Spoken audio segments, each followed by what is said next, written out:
And I'm very glad I did, because actually if I'd finished my degree, by the time I'd have finished the degree, BR would have got rid of this, it would have gone. One of America's most iconic manufacturers just left the country, taking billions of dollars and thousands of jobs with it. This wasn't a sudden reaction. Behind closed doors, plans were already set in motion, long before tariffs hit. But when steel and aluminum prices spiked by nearly 30%, it was the final blow. Suddenly, thousands of skilled workers woke up to a harsh reality. Their livelihoods were collateral damage in a global game of profits. So why? Why did Freightliner really leave? Was it survival or something darker? Maybe corporate calculation disguised as necessity. And what does this mean for your job, your town, and the future of Made in America? Stay tuned. We're peeling back the curtain on the biggest manufacturing crisis you've never heard about, because this story isn't just about trucks. It's about everything America thought it could hold on to, and now risks losing forever. The Tariff Trap. How does an industry giant fall? One decision at a time, and in Freightliner's case, the decision to leave the United States wasn't just about cutting costs, it was about survival. The tariffs, aimed at protecting American jobs, backfired spectacularly. Instead of revitalizing domestic manufacturing, they strangled it. For Freightliner, the math was unforgiving. Steel and aluminum, critical materials for building their heavy-duty trucks, had become exorbitantly expensive. Suppliers could no longer guarantee consistent pricing, and the cost of each vehicle surged by thousands of dollars. As margins shrank, shareholders grew restless. Staying in the United States, it seemed, would mean financial ruin. The global supply chain became another point of pain. With the tariffs in place, importing parts from abroad became a logistical nightmare. The trucks that once symbolized freedom on the open road now represented economic stagnation. The company's logistical planners scrambled to find cost-effective solutions, but the numbers refused to cooperate. Public perception made things even worse. News outlets highlighted the irony. A company rooted in American values leaving the country to cut costs. Politicians pointed fingers, blaming poor leadership and a lack of patriotism. Social media erupted with hashtags calling for boycotts, while industry experts warned that Freightliner's departure could mark the beginning of a broader manufacturing exodus. The numbers revealed something no one expected. Freightliner wasn't alone. Across the automotive and heavy machinery industries, companies whispered about relocation. The tariffs intended to protect American jobs had instead created a wave of uncertainty. Freightliner's move was just the beginning of a much larger story: global manufacturing shift. This wasn't just about trucks anymore. It was about survival. Freightliner's exit from the United States signaled a global shift in manufacturing priorities. As companies assessed the impact of increased tariffs, many came to a similar conclusion. Staying domestic was no longer viable. Boeing faced its own reckoning, moving significant parts of its production overseas to circumvent rising costs. Harley-Davidson, once a symbol of American craftsmanship, announced a partial relocation to Thailand. Ford, too, explored options in Mexico. The list was growing and the message was clear. The economic environment in the United States was becoming too hostile. For decades, manufacturing in America had been seen as a competitive advantage, a symbol of quality and craftsmanship. Now, those same qualities were seen as liabilities. Freightliner's decision to leave wasn't just a corporate strategy. It was an acknowledgement that the rules had changed. Staying put meant risking obsolescence. Competitors abroad watched closely. Companies in China, India, and Eastern Europe saw opportunities to absorb American manufacturing jobs. Governments in those regions offered tax breaks and reduced regulations, eager to host the factories that once thrived on U.S. soil. Now the entire industry hung in the balance. Freightliner's decision set off a chain reaction, forcing other manufacturers to rethink their strategies. Some vowed to stay and fight, while others quietly explored options. In boardrooms and factory floors alike, uncertainty became the new normal. Political firestorm. What if the biggest threat wasn't foreign competition, but domestic betrayal? That was the question being asked in Washington as news of Freightliner's departure spread. The Trump administration, which had championed tariffs as a means to protect American jobs, faced intense criticism from both sides of the political spectrum. Supporters of the tariffs argued that companies like Freightliner were using the situation as an excuse to abandon their workers. They accused corporate executives of prioritizing shareholder profits over community stability. Meanwhile, Critics of the policy pointed out that the economic consequences were predictable. They claimed the administration had failed to consider the interconnected nature of modern manufacturing. Union leaders staged protests, rallying against both the company and the government policies that had prompted its move. In South Carolina, a factory that once employed thousands stood eerily quiet, its parking lot half empty. Local politicians scrambled to find solutions, but the damage was already done. Media coverage was relentless. Headlines proclaimed the death of American manufacturing, while pundits debated whether Freightliner's decision marked the beginning of a broader collapse. Calls for legislative reform grew louder, but no clear plan emerged. Deep within the supply chain, the impact was just beginning. Suppliers who had relied on Freightliner's business found themselves without orders. Trucking companies that had transported materials to the factory faced contract cancellations. The consequences rippled far beyond the factory gates, affecting industries that seemed entirely unrelated at first glance. As political leaders searched for answers, one uncomfortable truth became clear: protecting American jobs in a global economy required more than tariffs and patriotic speeches. It demanded a comprehensive strategy, one that balanced economic realities with national pride. But as Freightliner's move demonstrated, that balance was far from being achieved. If you're finding this breakdown insightful, don't forget to subscribe. We've spent countless hours researching the real story behind Freightliner's departure, digging through reports, insider statements, and economic data to give you the full picture. Workers left behind.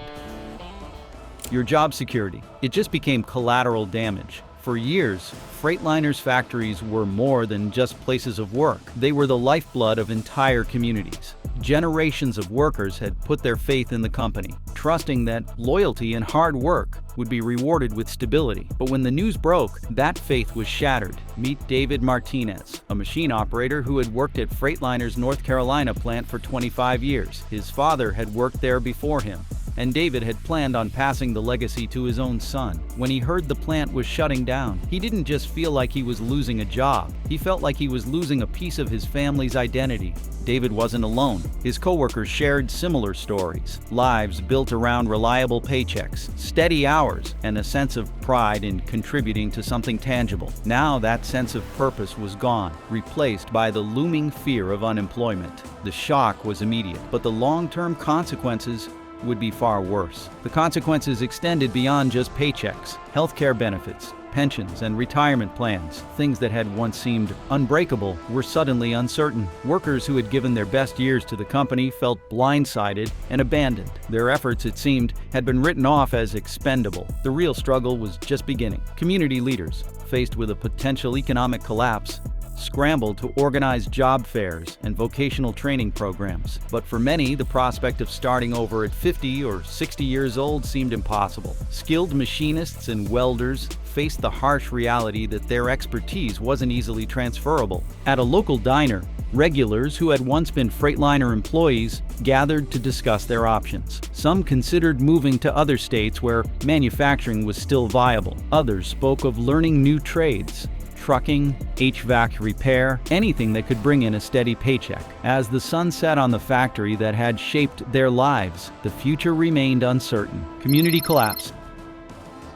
When a factory leaves, the heart of the town goes with it. In places like Gaffney, South Carolina, where Freightliner was the primary employer, the news hit like a thunderclap. Local businesses, restaurants, hardware stores, auto shops depended on workers' patronage. With the factory shutting down, those businesses faced the prospect of bankruptcy. Pauline's Cafe, a staple near the plant, saw its customer base dwindle overnight. Waitresses who knew every regular's order by heart found themselves with empty tables and quiet afternoons. The owner, Mary Perkins, struggled to keep the lights on. "We've served these folks for years," she said, wiping down the counter. "Now they're gone and we're next." The school district, which relied on local taxes from the factory, braced for budget cuts. Programs that had once given students a leg up, like robotics clubs and advanced manufacturing classes, were suddenly on the chopping block. Teachers who had spent decades guiding students toward stable careers in manufacturing found themselves questioning their own futures. Real estate agents also faced a grim reality. Property values near the factory plummeted as families decided to relocate in search of work. Once thriving neighborhoods became dotted with "for sale" signs. And some homeowners found themselves underwater, owing more on their mortgages than their houses were worth. In the town hall, a meeting of local officials and community members turned tense. Some blamed the company for abandoning its roots, while others pointed to government policies that had made manufacturing unsustainable. Amid the heated debate, one thing was clear: the community had been left to fend for itself. Meanwhile, in the next town over, rumors circulated that another plant might close too. As workers braced for the worst, a grim realization set in. This wasn't merely an isolated business closure. It represented the unraveling of a social contract that had sustained these communities for decades. Beyond the immediate economic catastrophe loomed an even more profound transformation: the cultural shift. This wasn't just about losing jobs, it was about losing identity. Freightliner had been more than a workplace. It was a source of pride and purpose. Workers didn't just build trucks, they built legacies, carrying forward a tradition of American craftsmanship that spanned generations. Wearing the Freightliner badge meant belonging to something bigger than oneself. It symbolized dedication, reliability, and a commitment to building the machines that kept America moving. But when the factory gates finally closed, that sense of belonging vanished. The familiar hum of machinery faded, replaced by a haunting silence that settled over once bustling communities. Workers who had poured decades into the company found themselves staring at empty lots where thriving plants once stood. The loss wasn't just economic, it was deeply personal, cutting to the heart of what it meant to be a part of American manufacturing. For younger generations, the impact was profound. They had grown up watching their parents and grandparents clock in day after day, finding stability and pride in their factory jobs. Many had planned to follow in those footsteps, seeing it as a reliable path to a stable future. But with Freightliner's abrupt departure, that dream turned into a cautionary tale. If even a company as iconic as Freightliner could abandon its workers, what hope was there for a secure career in manufacturing? The idea of generational continuity, of passing down skills and livelihoods, suddenly felt antiquated and risky. Cultural historians noted that this shift represented more than just an economic change. It was a blow to the very fabric of American identity. For decades, the phrase "Made in America" wasn't just a marketing slogan. It was a statement of resilience, quality, and national pride. Workers took pride in building products domestically, knowing they were contributing to the country's industrial strength. But now, that sense of pride seemed like a relic of the past, overshadowed by corporate decisions driven purely by profit margins. Worker unions tried to rally support, emphasizing the urgent need to protect American manufacturing. They organized protests, calling on lawmakers to hold companies accountable when they abandoned their roots. Yet their calls for solidarity often clashed with a growing sense of disillusionment. How could workers believe in collective strength when even the most loyal employees could be discarded so easily? Solidarity, once a rallying cry, now felt hollow in the face of relentless globalization. The cultural impact wasn't just confined to Gaffney or North Carolina, it rippled across the country. Workers in other manufacturing sectors began to worry whether their industries might be next. The once common narrative of factory jobs as pillars of stability had been shattered. As manufacturing continued to shift overseas, more workers questioned whether their loyalty and hard work would ever truly be valued. The cultural fallout went beyond job loss. It challenged the core belief that hard work guarantees stability. Freightliner's departure forced workers to rethink loyalty and job security in a changing economy. As communities struggled to adapt, a new debate erupted. Was the real issue corporate greed or flawed government policy? The political fallout from Freightliner's move would prove just as divisive, forcing a national conversation on balancing economic protection and corporate freedom. The political debate. Did the policy that was meant to save jobs just destroy them? The Trump administration had promised that tariffs would bolster American manufacturing. Instead, they seem to be accelerating its decline. Political analysts from both conservative and liberal camps weighed in, each blaming the other for policy failures. Supporters of the tariffs argued that Freightliner's departure wasn't a direct consequence of government action. but rather a calculated move by executives looking to maximize profits. They accused the company of exploiting the situation to justify a long-planned relocation. Opponents countered that the tariffs had created a hostile environment, forcing companies to choose between financial viability and staying in the country. On Capitol Hill, heated debates erupted. Lawmakers demanded hearings, summoning Freightliner's CEO to explain the decision. Workers and community leaders testified about the impact, their voices filled with anger and frustration.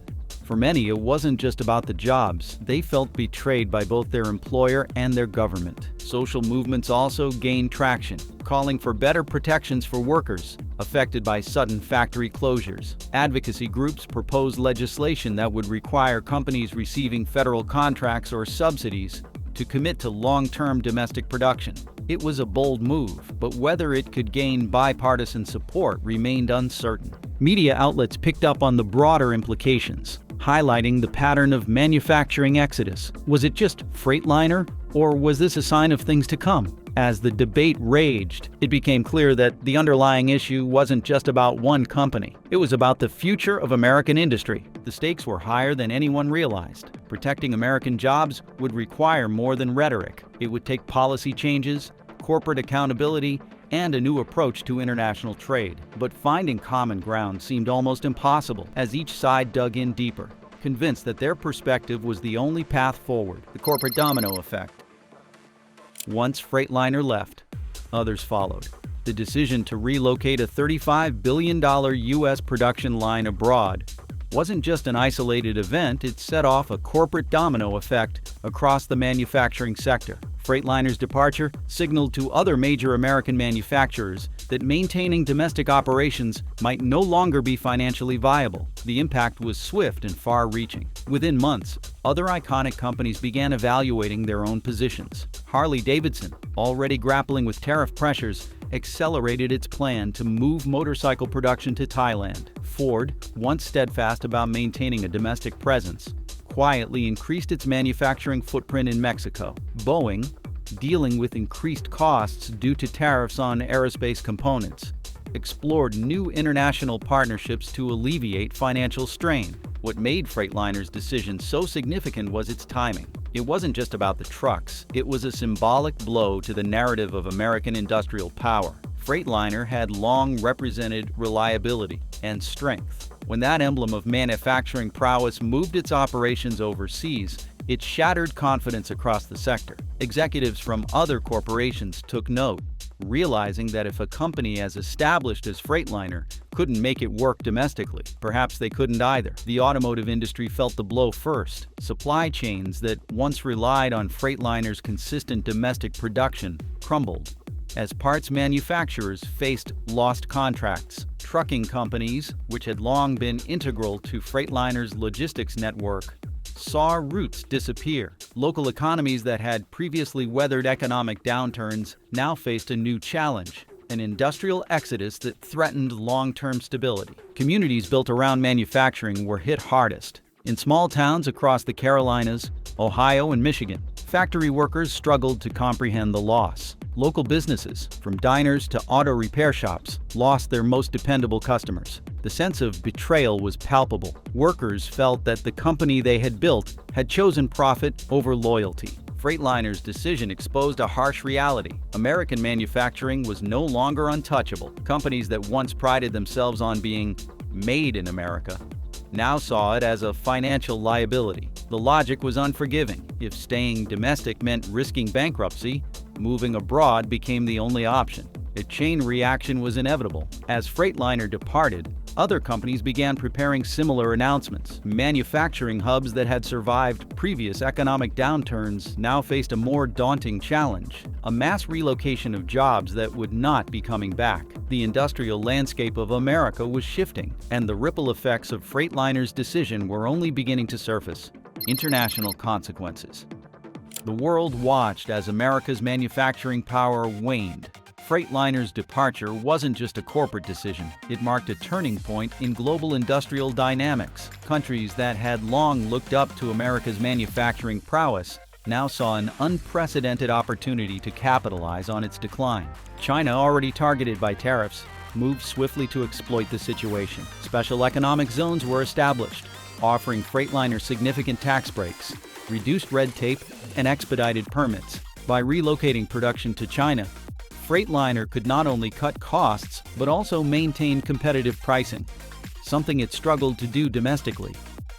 China recognized that by attracting American companies, it wasn't just gaining jobs, it was strategically shifting global industrial leadership. The European Union wasn't far behind. Germany and Poland in particular presented themselves as stable manufacturing hubs. Freightliner executives, keen on minimizing risk, saw relocating to Europe as not only financially viable but strategically sound. Establishing a presence in the EU would grant access to lucrative markets while avoiding the unpredictable policy shifts that plagued American manufacturing. India also positioned itself as an attractive alternative. With its growing infrastructure and ambitions to modernize its industrial sector, India offered favorable conditions. Freightliner executives realized that moving abroad wasn't just about cheaper labor. It was about ensuring long-term stability in an increasingly volatile market. Competitors from Asia, particularly Japan and South Korea, took advantage of the shifting dynamics. Companies like Hyundai positioned themselves as reliable alternatives, free from the turbulence of U.S. policy changes. Freightliner's move emboldened these companies, giving them a foothold to capture market share from American manufacturers. Global perceptions of American manufacturing power began to change. In international trade forums, the U.S. found itself at a disadvantage. Countries that once considered American industrial dominance unshakable now saw it as increasingly fragile. Freightliner's move, while financially prudent for the company, inadvertently signaled a retreat from leadership. Rivals were ready to capitalize. As the United States struggled to maintain its industrial base, other nations invested in modernizing their own. Asian manufacturers in particular moved aggressively to enhance their capabilities, integrating automation and sustainable practices.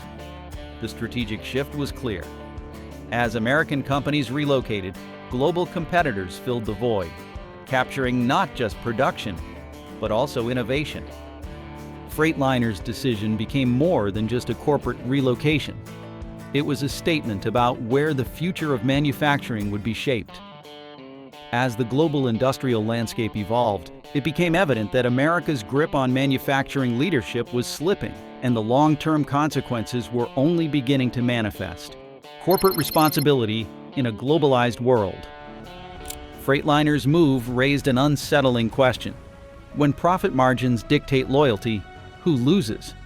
Communities that had supported the company for decades felt abandoned. Workers who had built their lives around factory jobs were left to pick up the pieces. For many, the departure didn't just signify economic loss. It felt like a betrayal of trust. The public reaction was swift and severe. Social movements emerged, demanding corporate accountability. Activists argued that companies that benefit from public subsidies should commit to maintaining a domestic presence. Lawmakers proposed measures to penalize companies that move production overseas after receiving federal support. The goal was to create a system where corporate loyalty wasn't just a marketing slogan, it was a contractual obligation. Shareholders, too, began to question whether short-term savings justified long-term brand damage. Freightliner's once strong image as a reliable American-made brand took a hit. Customers, especially fleet operators, expressed frustration, questioning the stability of sourcing from a company constantly adjusting its production locations. The public debate became more than just economic. It was about moral responsibility. If companies could move on a whim, how could workers and communities ever feel secure? Consumer advocacy groups argued that buyers should support companies committed to maintaining American jobs. The call for economic patriotism grew louder, but the challenge lay in balancing profitability with social responsibility. Their experience revealed a crucial lesson. Abandoning a community leaves scars that go beyond job loss. It affects public trust, consumer loyalty, and community identity. For companies, balancing global competitiveness with local loyalty wasn't just an ethical dilemma, it was a strategic challenge. Reimagining industrial strength. Can America reclaim its manufacturing power? The answer lies not in nostalgia, but in innovation. Freightliner's departure revealed a harsh truth. Outdated industrial models are no longer sustainable. The future of manufacturing must be smarter, more resilient, and adaptive to global changes. Bringing jobs back is only part of the solution. The real challenge lies in transforming how those jobs are created and maintained. American manufacturing has thrived on strong local economies, loyal workforces, and a commitment to quality. However, globalization and technological advancements have fundamentally changed the industrial landscape. Freightliner's decision to relocate was a wake-up call, exposing the vulnerability of a system that had failed to keep pace with modern demands. To reclaim leadership, the United States must embrace innovation, efficiency, and sustainability as core principles of a revitalized manufacturing strategy. Leading the way is Tesla, which has embraced this new paradigm with its Gigafactory in Texas. Designed around automation, data-driven operations, and renewable energy integration, this facility has become a model for efficient, future-proof manufacturing. By investing in flexible production lines and sustainable practices, Tesla demonstrates how modern factories can thrive domestically without the need to relocate. This approach reduces costs, enhances productivity, and aligns with global sustainability goals, proving that innovation and domestic production can coexist. Tesla's success offers a blueprint for other manufacturers. Automating repetitive tasks helps maintain consistent quality while reducing labor costs. Integrating renewable energy into production cuts utility expenses and supports environmental targets. This dual focus on efficiency and responsibility not only strengthens industrial resilience, but also sets a new standard for manufacturing practices worldwide. Policymakers are also reevaluating their strategies. Instead of punitive tariffs that inadvertently push companies away, they are considering positive incentives for firms that invest in advanced manufacturing within the United States. Tax breaks for automation, grants for workforce training, and support for sustainable infrastructure are becoming part of a comprehensive strategy to rebuild industrial strength. The goal is not just to keep jobs, but to make domestic manufacturing the most logical and profitable choice. Education plays a critical role in this transformation. To meet the demands of modern factories, workers need new skills. Community colleges and vocational training centers are updating their curricula to include robotics, AI-driven manufacturing processes, and sustainable engineering. This new educational focus ensures that emerging manufacturing jobs will be filled by workers equipped to thrive in a tech-driven environment. Reclaiming manufacturing leadership means more than just reviving old practices. It requires reimagining the entire approach. Innovation, technology, and responsible corporate practices must be at the core of this transformation. The challenge is not just to rebuild what was lost, but to reinvent manufacturing to ensure stability and progress. Thanks for watching. We've delved deep into the Freightliner story, analyzing data, consulting experts, and examining the broader economic impact. What do you think? Is this a corporate betrayal or a policy failure? Let us know in the comments below. If you appreciate the research and effort we put into uncovering the real story, make sure to like, subscribe to our channel,